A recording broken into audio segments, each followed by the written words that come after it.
반갑습니다. 허브경제TV입니다. 이번 시간에는 대한전선 한번 보도록 하겠습니다.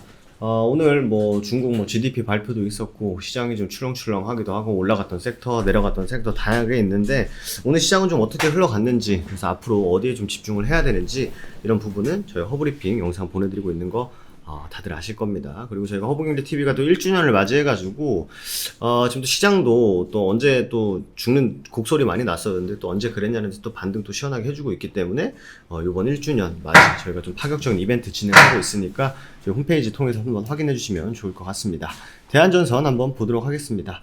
해상풍력 발전 관련해가지고 원가가 원전에 비해서 5배인데 이용률은 21%다. 원가가 5배인데 이용률은 21%에 그치고 있다. 이거는 뭐 거의 효율이 안 난다고 하는 게 맞죠. 정부가 2034년까지 해상풍력단지를 조성하겠다는 계획을 밝힌 가운데 실제 가동률은 굉장히 저조한 것으로 나타나고 있다. 초속 7m 이상이어야지만 하는데 우리나라는 이제 그 정도의 좀 바람 세기가 불지 않나 봐요.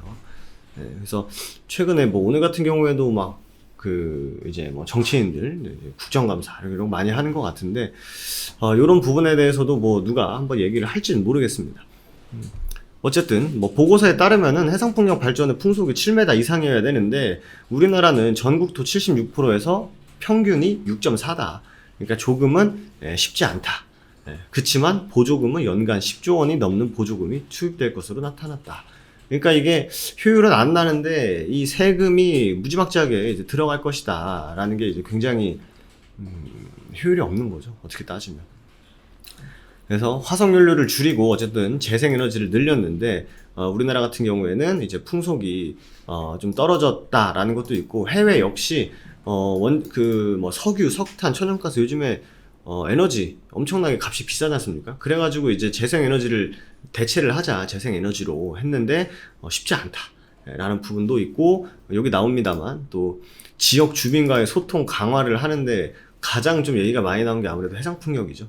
웅웅 하는 것도 있다고 하고, 실제로 이제 주파수에서도 굉장히 혼선이 오고, 그리고 미관 이런 것들, 그리고 또 바다를 또 업으로 하시는 분들에게 악영향을 주는 부분이 또 있다고 하니까 이게 산 넘어 산입니다, 해상풍력 같은 경우에는. 그래서 오스테드 이제 세계적인 기업이죠. 글로벌 해상풍력의 선두주자 오스테드가 인천과 주민과 어업인을 대상으로 이제 설명을 하는데 거의 이제 일하다 나오신 거예요 지금. 아까 이거 사진 찍는 거, 그래서 이거 주민이랑도 얘기도 잘 해야 되고 그럽니다만, 어쨌든 사실 해상풍력이라는 그 산업이 눈 깜빡하는 사이에 이렇게 바로 만들어지는 것도 아니고 시간도 필요하고, 그리고 이제 여기 나온 대로 주민들과의 대화도 필요하고 에너지 효율도 끌어올리고 갈 길이 멀다. 하지만 제가 이제 꾸준히 말씀드렸던 부분 중에 하나죠. 갈 길이 멀다는 것은 그만큼 모멘텀이 유지되는 기간도 길 수 있다라는 거기 때문에 좀 긍정적으로 생각을 해도 되지 않을까라고 생각이 됩니다. 어쨌든 지금 세계가 조금 이제 방향이 신재생 친환경 쪽으로 전환하고 있기 때문에 우리나라 혼자 우리나라 안에라고 할 수가 없습니다. 그래서 어느 정도 좀 국가들마다 좀 속도 차이가 있다라는 건데, 우리나라는 과연 어떤 국가 혹은 어떠한 속도를 좀 따라가야 될 것인가에 대해서 이제 얘기들이 굉장히 많은 것 같아요. 당사자들의 의견을 충분히 수렴하는 과정이 미흡하다. 이해 당사자라고 하면은 저기 우리 방금 봤던 해당 지역의 주민들이 되겠죠.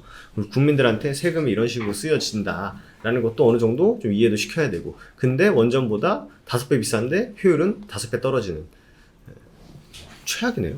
5배가 돈이 더 드는데 효율이 5배, 5분의 1밖에 안 된다.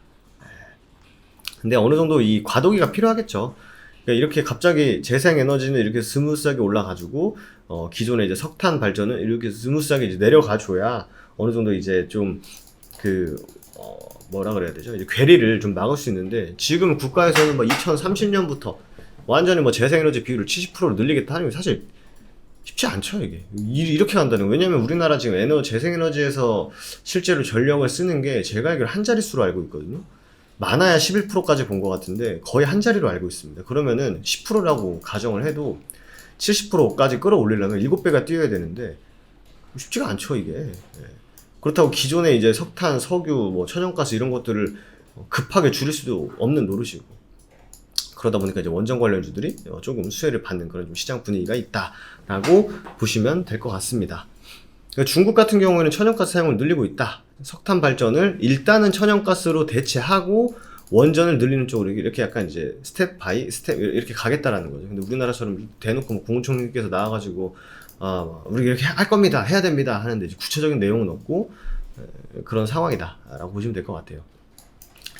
김부겸 님이 지금 국무총리인데 그분한테 제가 악감정 있는 것도 아니고 저는 뭐 그분 되게 멋있던데 지금 뭐 어떻게 잘하고 계신지 모르겠습니다. 어쨌든 국무총리께서 최근에 이제 가장 좀 이제 국가에서 얘기를 대변을 하실 수 있는 분이 나와가지고 해상풍력 관련해서 말씀하셨던 분이 김부겸 국무총리이기 때문에 말씀드렸던 거고, 그러거나 말거나 대한전선은 결과적으로 일단 좋다, 좋게 보는 게 맞다라고 생각이 됩니다. 그래서 어쨌든 가장 중요한 거는 뭐 실질적으로 이 대한전선이라는 기업 자체가 뭐 이런 상황 저런 상황에서도 돈을 잘 벌게 되고 사업 전망도 굉장히 커지는, 긍정적으로 이제 평가되는 게 굉장히 중요합니다만, 어쨌든 대외적인 환경도 신경을 안 쓸 수가 없기 때문에 바이든의 인프라 법안, 그래서 바이든의 인프라 법안 때문에 지금 뭐 친환경이라든지 뭐 5G라든지 이런 약간 SOC에 투자되는 섹터들이 약간 좀 눈치 보는 게 좀 있는 것 같아요. 그래서 이 바이든의 이제 인프라 법안 통과가 어떤 식으로 진행이 되느냐에 따라 가지고 관련주들이 좀 변동성을 보일 것 같기 때문에 그냥 바이든 지지율이 말이 아니라고 합니다. 그래서 그것도 끌어올려면 또 이제 조커를 하나 써야 되기 때문에 어떤 식으로 끌어올릴지는 뭐 두고 봐야 되는 거고, 어쨌든 대한전선은 인프라 법안 통과되는 거 좋다. 그건 긍정적이다. 그리고 향후 전망 봤을 때 이제 모멘텀의 길이가 좀 길어질 수 있다. 다만 좀 지루한 나날들이 좀 이어질 수 있긴 하겠습니다만, 그래도 모멘텀이 소멸하는 것보다는 훨씬 낫다라고 보시면 될 것 같습니다. 그래서 오늘 하루도 굉장히 고생 많으셨고, 저희가 짝짝짝 반쪽 이벤트, 저희가 이벤트 기간이 저번 주 금요일부터 시작해가지고 22일까지면 얼마 안 남았고, 실제로 저희 같은 경우에는 뭐 장중에 매수하세요, 장중에 매도하세요, 이런 식으로 완전 뭐 하루 종일 컴퓨터만 보고 있는 사람만 따라올 수 있는 리딩이 아니라, 실제로 저희는 장 전에 미리 혹은이 아니죠, 장 전날, 어제, 그러니까 오늘 우리가 공략을 해야 된다라고 하면은 전날 다 공지를 미리 다 드리고